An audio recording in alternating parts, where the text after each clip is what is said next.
Welcome fellow guitarists. My name is Steve Carreri. Welcome to the channel. Today we're going to be dissecting a blues solo by Guthrie Trapp. This was posted to Brett Papa's YouTube channel a little while ago. I'll post a link in the description. We've got Tom Bukovac, studio legend, Uncle Larry playing the chords underneath, so we'll dissect that as well. You've already heard the solo, so let's have a quick look at Tom's chords. This is informing Guthrie on which note selection to make it sound like he's playing through the changes versus playing in one box and just soloing over the top of the whole thing.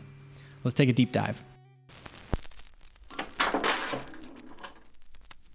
So the overall key is E major, and Tom predictably starts us off with an E major chord. This is the C shape of the E major up here. And he adds a little embellishment with a hammer-on pull-off of the A note on the high E string.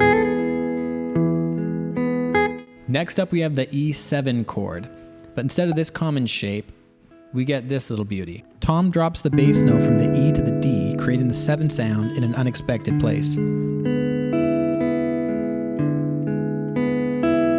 The walk down bass line theme continues as we head to the 4 chord here, or the A. It's actually an A major 7 with a C sharp in the bass, and to just drive home the A major 7 feel, Tom picks another G sharp out in his picking pattern.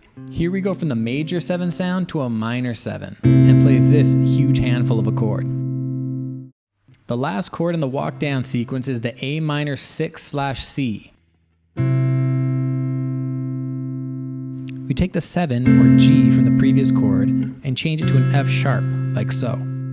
Let's have a quick look at the next part of the chord structure, which is the common 1-6-2-5 and back to 1 progression. Tom keeps it very sparse here, using an A-shaped E major before walking up to the C sharp minor 7. He adds a little hammer on and pull off between the G sharp and the A note. The 2 chord, or F sharp 9, comes next. A brief touch on the B7 before resolving on the E and launching into this really cool turnaround, which we should all be adding to the trick bag.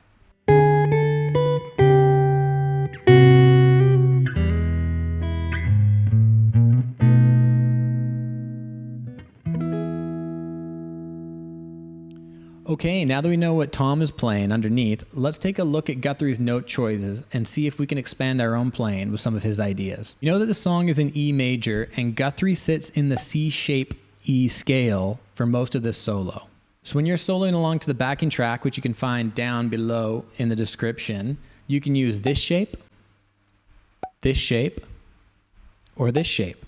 But think of the scale shapes as more of a home base and not a prison. The object here isn't to just sit in this one shape and it works for all the chords. It does, but you want to pick out the sweet notes that highlight the changes from one chord to the next that's going on. And that'll sound more musical and make you sound like a more sophisticated guitar player.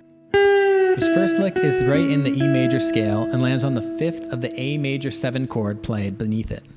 But Guthrie knows that a major 7 is about to become a minor chord, so he borrows a note from the A minor pentatonic scale we all know and love, the C, or minor 3rd, of the A minor 7 being played beneath it, to play the change. To get out of the minor tonality and back to the E major chord that's coming next, we get this lovely little gem.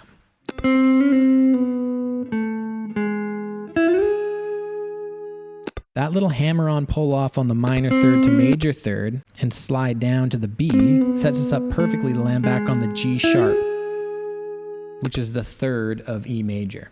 Right back to home base. If you haven't noticed already, playing these thirds, landing on these thirds as the chord changes is a huge deal and a big part of Guthrie's playing. That goes a long way in making it sound like you're playing the changes, because you are. This is a great example of playing over the last half of a 1-6-2-5 progression.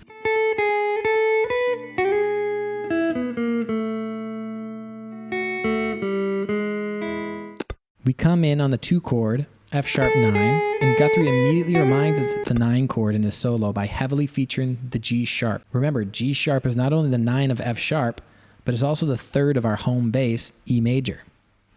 It's the G sharp that Guthrie sits on as the chord changes to the 5, B7. Notice that G sharp and the next 2 notes, E and B, are right out of the D-shaped E major chord. In fact, they make up an E major chord. Next, he chromatically walks from B down to A on the G string, still playing perfectly into that B7 change. He sits on that A note and waits for the next change, the resolution to the E major. At the very tail end of the B7, he bounces from that A off of an F sharp just to highlight that B7 chord one more time before resolving back to the 1 chord, E major, with this classic little hammer-on lick. This is a great lick to use when going from the 5 chord to the 1.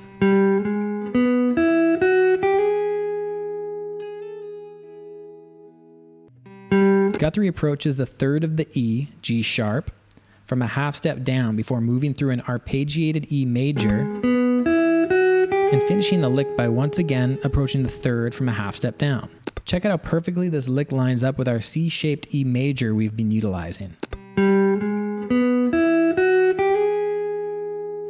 This is a great example of mixing arpeggios and scales to make your playing sound more musical.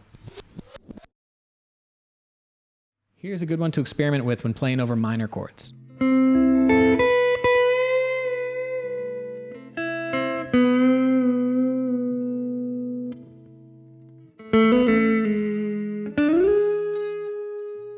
Tom is playing a fancy A minor chord, and Guthrie just takes the top 3 strings of the classic barred A minor on the 5th fret and uses that as the jumping off point to grab the 9 and do a couple half step bends before running back down the shape and grabbing that same note an octave lower and doing the same half step bends. Look at that symmetry. He caps all off with a familiar hammer-on pull-off move to land on the 3rd of E, just as the chord changes back to E major. And to complete the octave theme of the lick, he slides right back up to the octave of that note.